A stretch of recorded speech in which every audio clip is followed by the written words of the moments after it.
What up? It's a pleasure. Got Dr. Iggy in the building. And Hey, so we're appreciate you. try to start a little light today. We're gonna start it off with a little this or that. You game?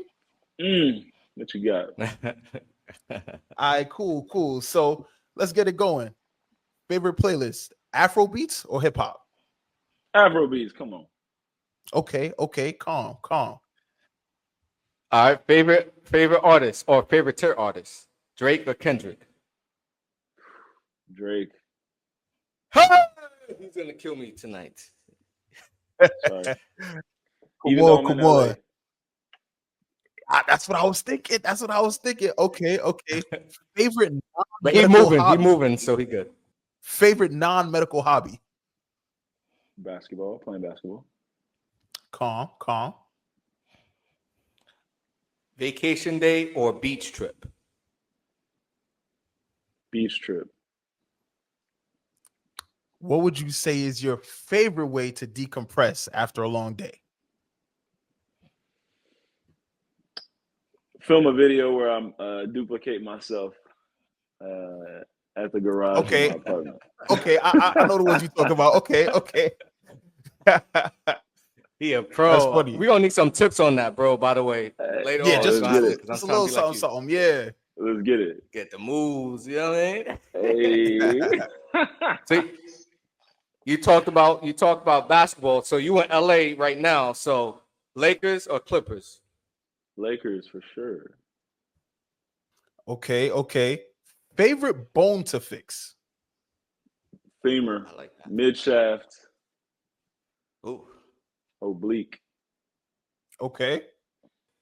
So, with that being said, we know you're popular on social media. So which one you be digging, TikTok or Instagram? What's your vices? Where my emotions change on a weekly basis. Whoever's showing love for the most part, but right now it's TikTok. TikTok lets you do.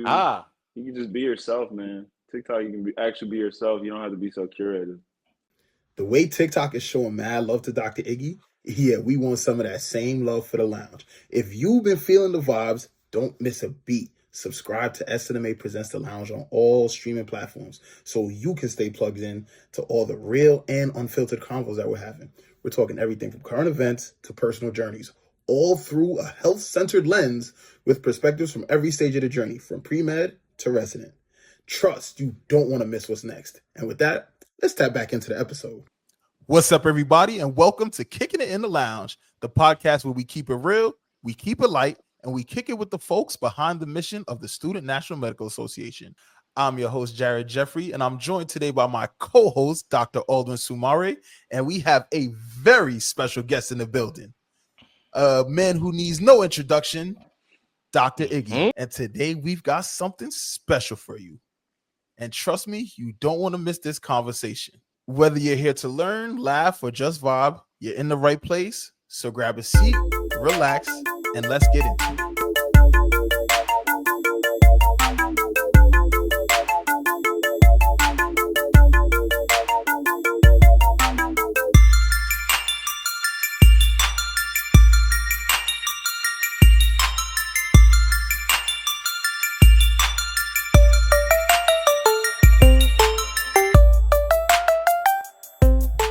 Dr. Iggy, welcome to the lounge.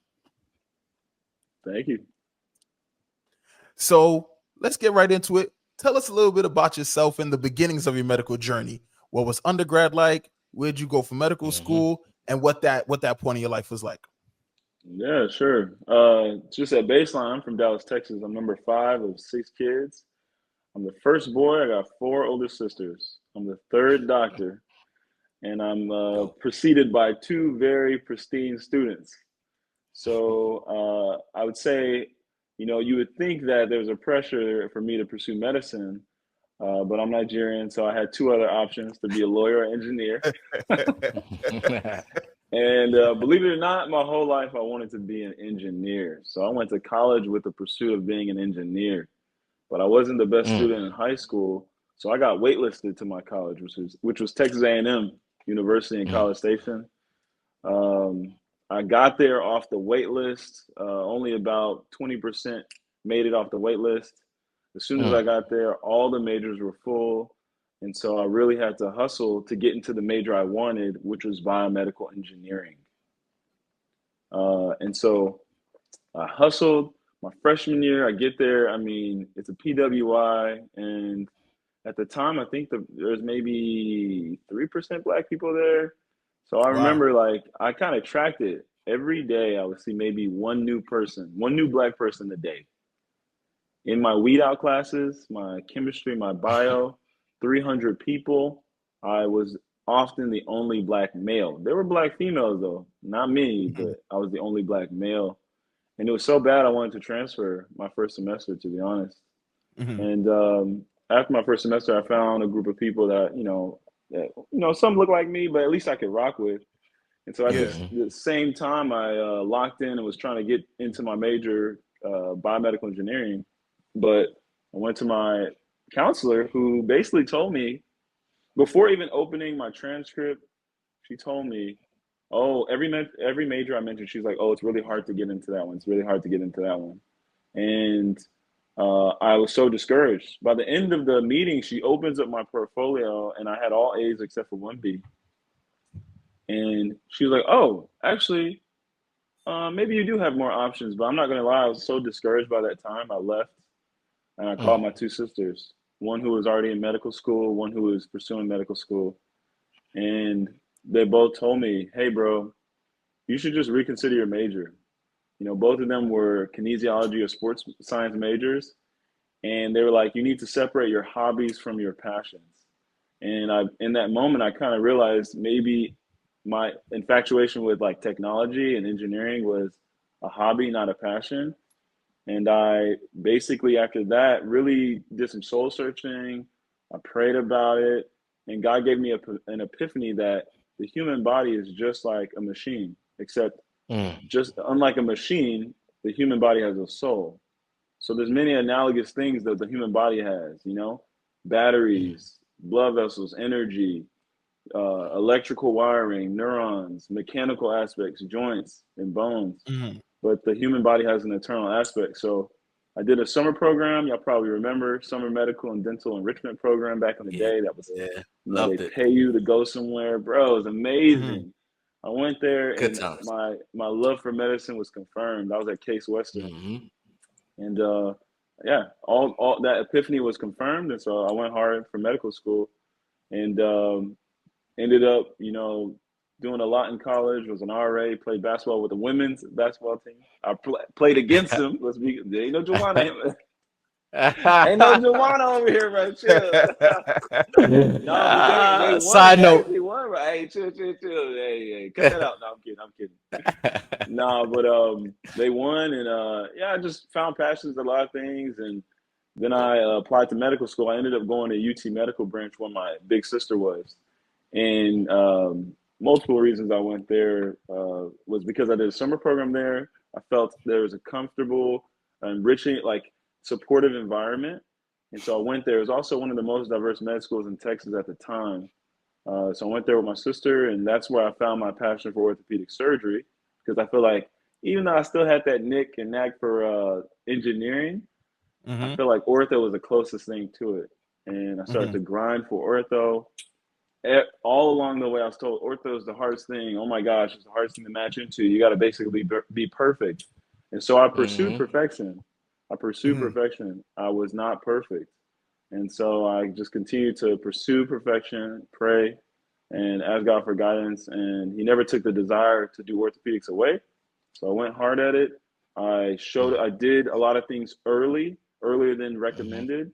And by God's grace, I matched ortho at UT Southwestern in Dallas, Texas. And so, yeah, I don't know. Do you want me to keep going? Yeah, I had a couple follow-up questions, but I was ready to follow up. Me too. You followed up for me. Yeah. Alden, I'll let you go next. Yeah, I mean, you mentioned perfection and then matching into ortho. I believe 1.5% of orthopedic surgeons are African American / Black in America.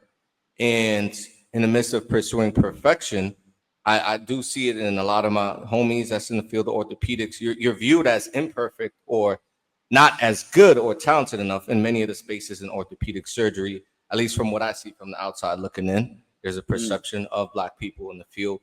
One of my homies, she's a Muslim woman with a hijab in the OR suite. Shout out to her, Mubina. And I want to ask you, what has been some of the challenges you faced as a Black man within a field that historically has lacked representation and such? And what are the things that you want to implement in the future to change that? Man, as you know, orthopedics of all specialties is the least represented by minorities. And I think as I've gone through the journey, I've started to understand how that affects the experience. I don't think it's as simple as, you know, people don't want you there. It's a little bit deeper than that. I think it's relatively systematic, because orthopedics is so homogenous, meaning everyone looks the same. A lot of people, well, not everyone, but generally, a lot of people look very similar. Their backgrounds are very similar. It's not only about looks. Sometimes the background, upbringing is very similar. For example, the program I matched at, I'd say about 60 to 70% of them all came from the same region of high schools in Dallas, Texas. Not only did they look alike, you know, they had very similar background in terms of pedigree of high schools, which those high schools have regional differences that sometimes can trickle into socioeconomic backgrounds. I went to one of those high schools. However, my socioeconomic background didn't really match. And so pouring into a system that representation is poor, but the pedigree is strong in terms of how homogenous it is, how similar everyone is, there's a culture, there's a understanding among those who are similar, which boils down to even linguistics and how even nonverbal cues are understood. So I think for people like me in a field where we're not represented well, assimilation is so critical to being understood properly. And I think that's one of the hardest things that I dealt with, that I realized more in residency than in medical school, because you're so close, you know, and you're with these people all day. And so I found myself misunderstood a lot of times. And rather than being given the benefit of the doubt, I wasn't. And so I had a lot of challenges that helped me grow in a lot of ways, but definitely will potentially scar you in some ways you don't expect. Wow. That was powerful. Could you go a little bit deeper on what you mean by assimilation? Yeah, that means you know, culturally, my parents are Nigerian. Right? At home, they have an accent. They sometimes will speak in our native language, and we'll eat Nigerian food. Okay? Yeah. But when you go to school in America, everyone speaks English. They eat, you know, American food for the most part, or whatever's served. And so for the kid who brings some jollof rice to lunch that may hadn't been warmed up on time and it smells a little different, okay, people may not understand that. They may not understand this. All my mom knows how to cook. Yeah. And so that difference, that repugnant maybe smell to others, will create some level of tension or distance. And so that person has to work a little harder to bring people in, to either understand them or to assimilate, meaning instead of bringing the jollof rice, I'm bringing a ham sandwich. You know, I'm bringing a Capri Sun, just so that I don't look too different. So what did that look like for me? I bought cowboy boots. You know, I'm in Texas. I know the cultures. I love it. I never wore cowboy boots growing up, but I said, hey, this is what people do. In fact, they give cowboy boots at graduation, so I'm gonna put some on. Wow. So you was in the OR with you was in the OR with the cowboy boots? Oh, you already, bro. With the Hey, rope, hey, hold on now. It's not only aesthetic. Cowboy boots are ergonomic. Okay, you know Not that really. heel? Yeah, man. You know the heel in your dance goes. They give you a little extra arch, bro. Okay. Yeah. Cowboy boots, same thing. Okay. Bro, you already tall, bro. You don't need y'all. Both of y'all Hey, it don't ain't. need Hey, cowboy boots, man. Like, come on, hey, it leave it ain't to the the height, shorter bro. people, the 6 I'm feet and under sorry. people. It ain't about the height, bro. I need the heel lift for my back. Nah, I respect that. Yeah. So Okay. now that you speak about assimilation, and now that you're moving from LA and going to Atlanta for your next position, what do you anticipate assimilation is gonna be like? Because Atlanta, you know what I'm saying, black, Yeah. black Oh everything, yeah. black Yeah. power, black wealth, black Yeah. relationships, all of that. What does that Yeah. look like for you? I mean, for me, I'm hoping that I can de-escalate my level of assimilation and be myself more Mm-hmm. freely and more comfortably. Mm-hmm. Mm-hmm. Obviously, the work environment is still, we're not fully represented Mm-hmm. in that realm, but moving from Dallas to LA, I noticed that even though the region changes in the grand scheme, but in the microcosm of your work environment, you still a lot of times the demographics are still about the same. And so I think my experience here was analogous to Dallas in many ways, better in some ways. So I'm not going to take my guard down, but I'm hoping that generally I'd be able to find my circles, my people that I can kind of go back to for re-energization. Is that a Yeah. word? Yeah. Yeah. Nah, Recharging. I definitely know what you mean. I definitely know what Yeah, you mean. The people that you yeah. get to take your mask off for. Yeah, That's a fact. exactly. Yeah, Said yeah, perfectly. Yeah, got you. man. So you mentioned earlier in the icebreaker that one of your favorite things to do after a work day is make content. Can you tell us a little bit about your decision to become a medical influencer? Well, your decision to take to social media. I don't know if anyone decides Sure. to become a medical influencer, but your decision to take to social media and what it plays into in your life today. Yeah. Mm. What people don't know is I hated social media growing up. It reminded Makes me sense. of it reminded Mhm. me of how awkward I was in high school. The Okay. loser, no one liked. I was skinny, had a big head, I was ashy, and I got made fun of a lot. And I even got bullied at times in high school. And so even going to undergrad, I kind of Feel felt that, the bro. same thing, it was just a continuation. Mm. And it wasn't until my second year of residency where, I had Instagram just because I wanted to keep in touch with everyone I, kind of knew in undergrad. Mhm. In residency, obviously COVID, the pandemic happened in my second year of residency. And concurrent with that was, the BLM movement. And the story that really got me was when Ahmaud Arbery got shot. Yeah, while on the run. Because, Mhm. yeah, I felt like, you know, his story was very palpable to mine. Mhm. Because Mm. although 90% of the time I'm in scrubs, every time after work, I'm typically at the gym playing ball. And Mhm. there's Mm. basketball culture, and I assimilate to basketball culture very well. Mhm. Mhm. Mm. And I always wonder if someone saw me playing ball, would they see me the same way they saw him? And Mm. would I be alive today if I just decided to Mm. take a stroll after hooping? Mhm. And the second part of that thought process was, what if they knew I was a surgeon? And I felt Mm. like people would treat me different, which I think is a problem. Mhm. And that was so frustrating to me that people did not respect the sacred nature of life and profiled a man like him, just like me. However, I know for Mm. sure they would have treated him differently if they knew he was a surgeon. That's a Mm. problem. And so I thought about this, and while I was actually doing some TikTok trends, I took some photos of me wearing a hoodie and my sweats before I transitioned into scrubs. And I Mhm. put the photos next to each other, and I made a post, and I said, "Hated in a hoodie at the top, hero with the knife at the bottom." After getting some help Mm. from my friends to kind of piece it together, and it went viral.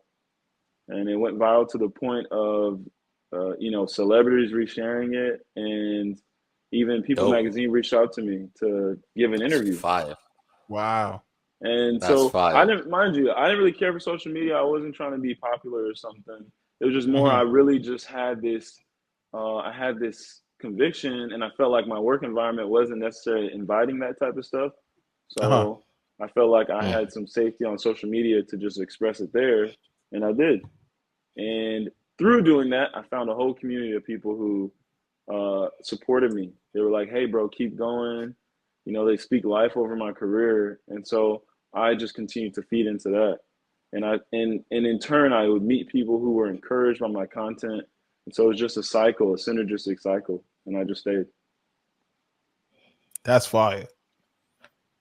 And I'm really, I'm inspired and encouraged by your consistency and commitment to social media, particularly also within the realm of comedy and faith. There's many med students, residents, and just people even outside of medicine that look at your videos and just go to your page like myself and it's like, hey, man, he living his life. You can still be a doctor, but then still be Hey, living, do your thing, jamming. You know what I'm saying? Doing your two step. yeah, You don't got to be stoic and like stiff. Um, yeah, for you, what does it mean to put out a message that doesn't necessarily convey what medicine is to the world? How important is yeah. that for you? Um, I think it's very important because for people like us, it's multiple levels. You know, I've met people who wouldn't pursue a career in orthopedics if they didn't encounter my page. Um, Mm-hmm. I was on a random trip in Puerto Rico, and I was out at night and went to one of my friends' sections, and there was a young black man there who came up to me and said, "I know you're from social media," and he ultimately told me I would have never applied to orthopedic surgery if I never saw your page. When I saw your page, Oh Wow. I wow, realized I could do that's it. fire! And then you know what he Wow. told me? He said, "I didn't even get it, but I would have never tried if I didn't see your Wow, page." wow, wow, And that's so fire! that hit me kind of hard. Yeah. On the flip side, obviously, there's a lot of people like us who, mostly in our previous generation, who still have some skepticism towards medicine, and we, don't really Mm-hmm. trust the system, and heavily Mhm. that's because of representation. And Mhm. I feel Mm-hmm. like just being a bubbly face online, it can kind of take that veil away, so that people don't feel so resistant to the medical system. Agreed. Agreed. So I like the way you put that. A bubbly face makes people feel less resistant. I feel like that similarly goes with how you incorporate your faith into a lot of your social media works. You even mentioned earlier in the interview that God gave you an epiphany when you know that you said uh you need to separate your hobbies from your passions. Yeah. So it's very apparent that faith is important in your life. How do you navigate uh including faith in your social media? Because that's a very nuanced thing to post, Mm-hmm. Yeah. especially with a large following. So how Yeah. do you navigate that? Man, so I go back to the basics of the journey. I'm not on social media because I wanted to be famous and go viral and all this good stuff. I was on it because I had a conviction. Mhm. And along my journey in residency, training, medical school, but really namely residency, uh, even as I started to do social media, I started to get a lot of resistance. And I didn't Hmm. understand it at the time. I didn't understand why people, were tracking me online, why my attendings were looking me Mm-hmm. up, why people were giving me just resistance out of nowhere, being harder on me on rotations. I didn't really understand it. But it's Mm-hmm. because Whoa. people are on the other side of what we think is a humane, which what we think is a conversation of humanity. And so Mm-hmm. I started to face a lot of resistance in residency. I started to get a lot of Mm-hmm. heat to the point of I'm meeting people using language that suggests they didn't want me in residency anymore. Hmm. And when I asked them straight up, "What's the issue? Is it my performance? Is it my academics? Is it that you don't think I care?" They said, "Well, some people don't really like your social media presence from the Hmm. resident level and the attending level." Mind you, I'm a resident, I'm in my third year, and they're telling me that they care about the opinions of a resident in order to determine whether I deserve to be in residency, which I think is crazy. That sounds very backwards. Very very, backwards. very backward. And so the heat was so bad that they started to implement discipline, which I think was much out of proportion to whatever mistakes I made. And it threatened my career so bad that I had to go back in my quiet place and ask. I had to assess what got me here. And I knew social media was a component. And I had to pray and ask God, like, Lord, like, should I delete this? And I was about to delete it, to be honest. I ended Wow. up deactivating it for some time. I went private for some time. I scrubbed all my content away. I changed my profile picture so people couldn't find me while I was trying to figure this out. I lost 10,000 followers at the time. I was probably at, I think, almost 20,000. I was at 50,000. I went down to 30,000. And Wow. yeah, and I took 6 months away from social media and soul searching, talking to mentors in the midst of extreme discipline at my program. And and in that time, I found that God was sustaining me. During that time, I felt extremely depressed, extremely discouraged, extremely confused. And God was the one, through many people, who provided me clarity. And so as I got that clarity, he helped me reform my message. My passion didn't change. My reason and why of being there didn't change. He just helped me reform it in a way that's more palatable and in a way defensive so that people couldn't incriminate me on stupid things. And as I progressed, God kept giving me success. And so as I keep getting success, I have no choice but to integrate them. Hey, you still rocking with us? If you're involved with the convo, make sure you stay locked in. Hit that subscribe button and follow SNMA Presents the Lounge on all your favorite streaming platforms. Want to learn how to get more involved? Slide over to snma.org/the lounge or hit us up at podcast@snma.org. We'd love to have you be a part of our team. Let's get back to that interview. I have no choice, you know? And I recognize that my presence is only there because of what he gives me. And that's why I can't separate it. You know, I've tried. I've gone. You know, the same conversation comes up. Oh, you know, social. You know, religion and faith is, you know, controversial. No, it's a part of who I am. I can't holistically be a good doctor without my faith and experience with God and science. So that's why it's there. I think you mentioned like something that is so key and critical. Many residents facing retaliation behind the scenes, like living the worst time of their life for one reason or another. I've been a victim of that. And I wanted to ask you, like, and number one, thank you for your transparency in regarding that, because I think oftentimes in medicine, we don't talk about these things. We don't have discussions because many people feel isolated in these situations and don't know where to go. And I think that you're a prime example of someone that's obviously the epitome of transforming the energy that you experience and utilizing that as something positive, optimistic, right?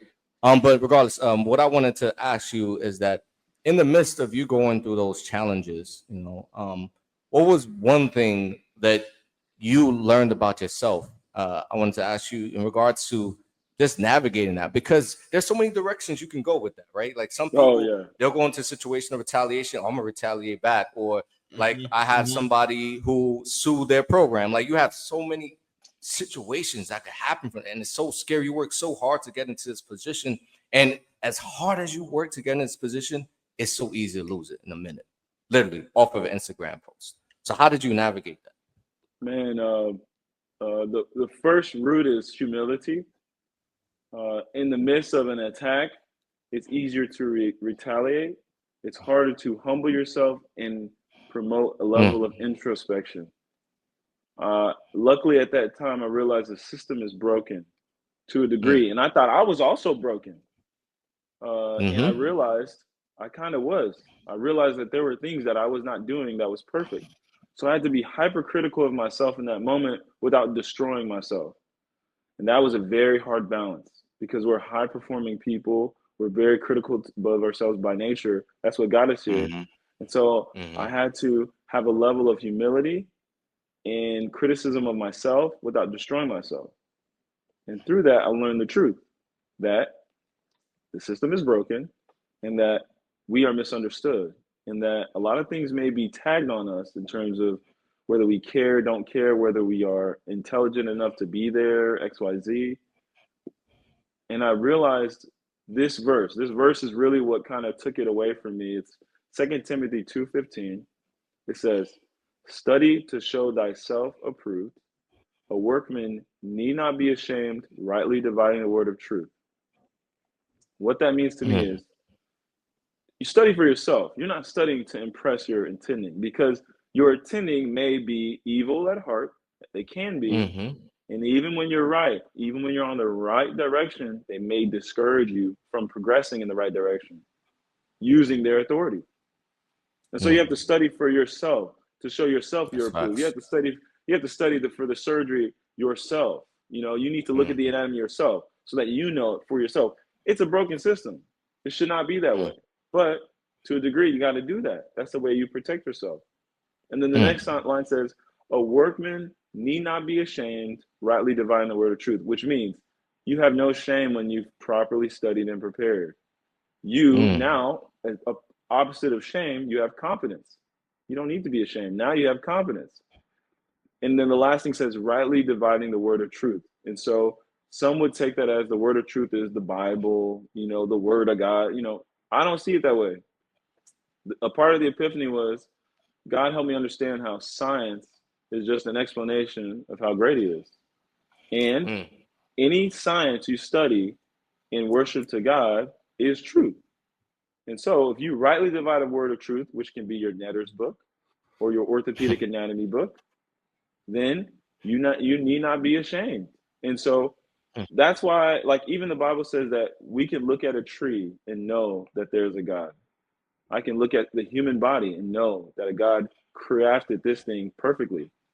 The Bible don't talk nothing about no mitochondria, but I can study it. And I study it and worship to God. And as I continue to study and go over it aggressively and asking God for help and understanding, bro, after the discipline that they tried to break me with, my confidence was through the roof. It was crazy. Yeah. Like I mind you, I never looked at an evaluation. Love now, it. I'm not saying this is general advice, but in my Right, situation, be careful, people. in my situation, because I recognized people were not were relatively evil towards me, I no longer looked at their feedback because their feedback was not constructive; it was destructive. And I just waited. I just waited. I figured, I was like, if something wrong happened, they gonna fire me up. Even if something don't go wrong, they gonna fire me up. So that's how I moved. And by God's grace, I made it through. So you spoke about synergy earlier. I think that's an extremely positive synergy. Like, that is a positive feedback loop if I ever saw one. You have a challenging time, you turn to your faith gets you through, and by you getting through, you say, I'm strong enough to get through. This challenge wasn't really that challenging to begin with. That's powerful, right? Facts. That's powerful. That's different. That was powerful. Yeah. Crazy. Yeah. It was crazy. I respect that immensely.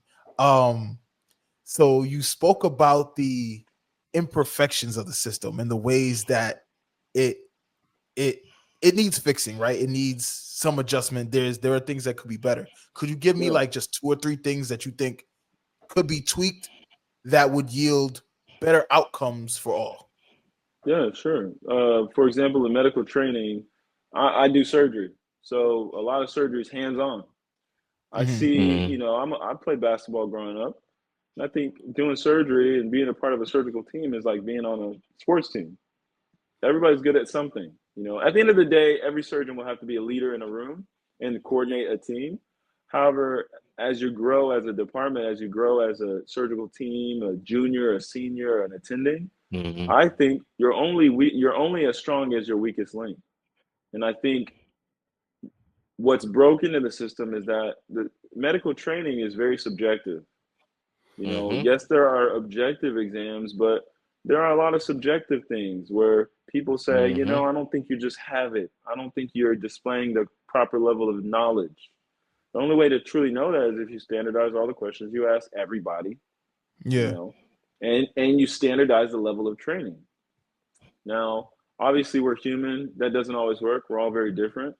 And so I think in the medical training environment, if we treated our teams as strong as our weakest link, then we would focus on people who need more attention. I'm not saying people that look like us need all the attention. I'm just saying that sometimes the grading scale is a little different for each person because of some implicit biases. And what adds to that level of implicit bias is when people like us don't really assimilate to the majority and become misunderstood. And when you're misunderstood, people are not going to be as they're not going to take as much initiative to help you. They're not going to give you that benefit of the doubt. And they're not going to give you the benefit of the doubt. And then it puts more energy on you to, one, prove yourself, and two, get what you need to get out of there with the amount of knowledge you need for the next step. And so that's the one really broken part of the system. I think that is probably, I don't know what else I need to say. I think that might be the summative statement for every other. That's in the system. Yeah, you said a whole lot, but without saying too much with that one, for sure. Absolutely. Bro, I want to take it a little different direction now. Thankful for you to share, all your accolades and the words of advice and inspiration, but we want to also get to know the real Dr. Iggy. You know what I'm saying? You about to be attending physician, get this money. Like, yo, what is it that I gotta look forward to when I get this attending? You about to go to Atlanta, like, you know what I mean? Quote unquote, without me saying too much. Like, what's up, bro? Like, what's going on in life? Like, what's the goals personally? What you got coming up? Without saying too much, you know what I'm saying? No, I'm playing. I'm thankful, man. This was a painful road, but there's delayed gratification. Obviously, I've never tasted this. I've never tasted the freedom, the check, all the things that come with it, the independence. But what we make a range of 65 to 75K, right? The average orthopedic surgeon, I believe, makes around $500,000 at least starting off around $500,000. Now, that's working a full-time job, busting your butt, doing everything you can, taking call, XYZ. And, I chose to do spine surgery, not only because of the reimbursement patterns, but because of the challenge. Y'all didn't ask me that question, but it's fine. Anyway, spine surgeons get paid a decent amount. They can make up to $1 million. Bro, they get paid. He capping. He too humble right now. They get paid. They make up to $1 million a year. Exactly. And so I lost one of my AirPods, but yeah. I mean, luckily, that's cool. That's cool. I mean, it's cool to know that that's the potential. Okay. Now, for myself, though, I did not go into medicine for the money, obviously. Now, I didn't. Hey, look, I ain't gonna lie to you and say, I went into it just for altruism completely. Absolutely not. Yeah. I went into it for job security. There's a lot of job security in medicine. People will always be sick. They will always need a doctor. Luckily, I have a passion for science and people. It works. All that said, I'm not really chasing to make the most amount of money I can in the first year. And so, honestly, I'm planning to take a part-time job where I can, for the first time in my life, take some time and breathe and get to know myself while making some money, and hopefully use some time to educate myself, in terms of financial streams, invest properly, invest into myself, invest into my brand, and hopefully produce things that make more of an impact, that are beyond financial measures. Love that. And so that's what I've learned through the pain of my journey. And I'm just praying that God helps me through that. Got you. So you mentioned that you wanted to invest in the brand a little bit more. I was actually very curious. Where do you see yourself taking the brand? So at this point, Dr. Iggy is a very popular social media page, I'll say you're probably among the leaders in medical influencing. Facts. What comes next? Do you see yourself maybe doing your own podcast? Do you see yourself maybe taking to more long form content? What do you think? I think the root of it is in some of the. I'm going to describe it this way because this is how I felt it was. Although medical training gives you a lot of tangible skills, it was a form of bondage to me. I'm sorry. Okay. I feel like for so long I wasn't free. I haven't been free to be myself. Okay. And I haven't actually been free to say what I want. Got In you. fear that someone be checking my page and judging what I do in the hospital based on what I say or do online. And now, I mean, don't get me wrong, people still checking. That's fine. I'm not going off I ain't going unhinged, but I recognize I got a little bit more freedom to say what I want and do what I want. And a big part of that is I can now teach as I see fit. I can now share my story as I see fit. And so my goal is actually to, yes, do more long form content, but really do more teaching and more mentorship. Because I felt that in the bondage of my system, I've never felt encouraged or validated to be that person online as I feel like I should be. I feel convicted by God to do it, but I don't feel encouraged by my environment to do it. I don't feel encouraged by my leadership to do it for whatever biases they have. But now I have that chance. So hopefully building more community, stronger community, instead of entertaining as much, educating more, and still inspiring. And yeah, that's the hope.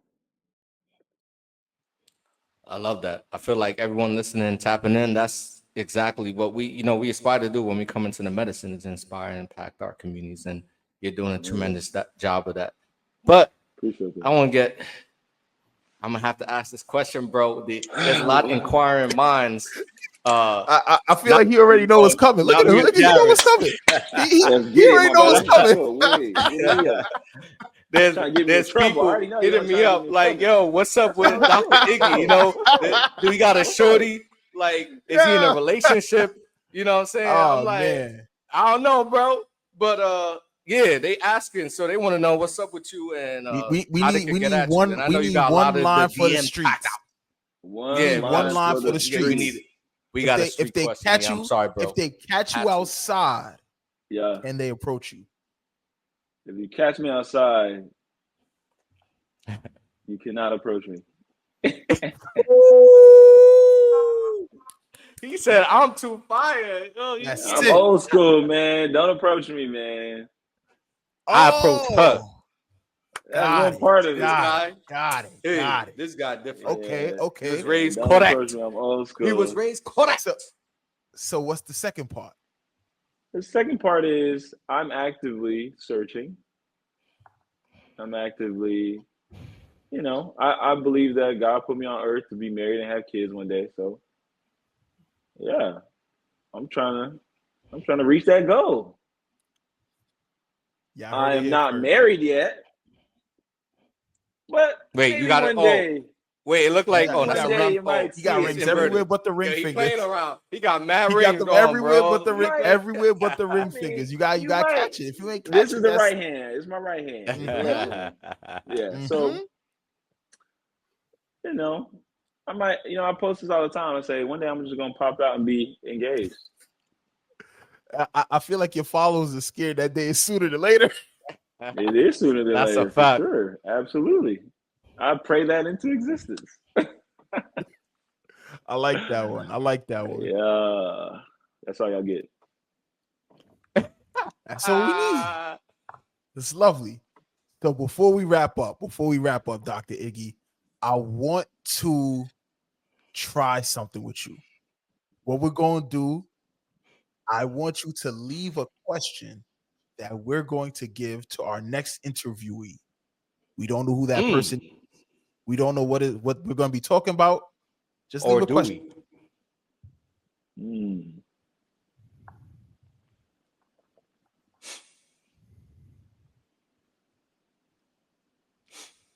If someone gave you $1 million a year, would you still practice medicine? I like that. Nope. I definitely wouldn't.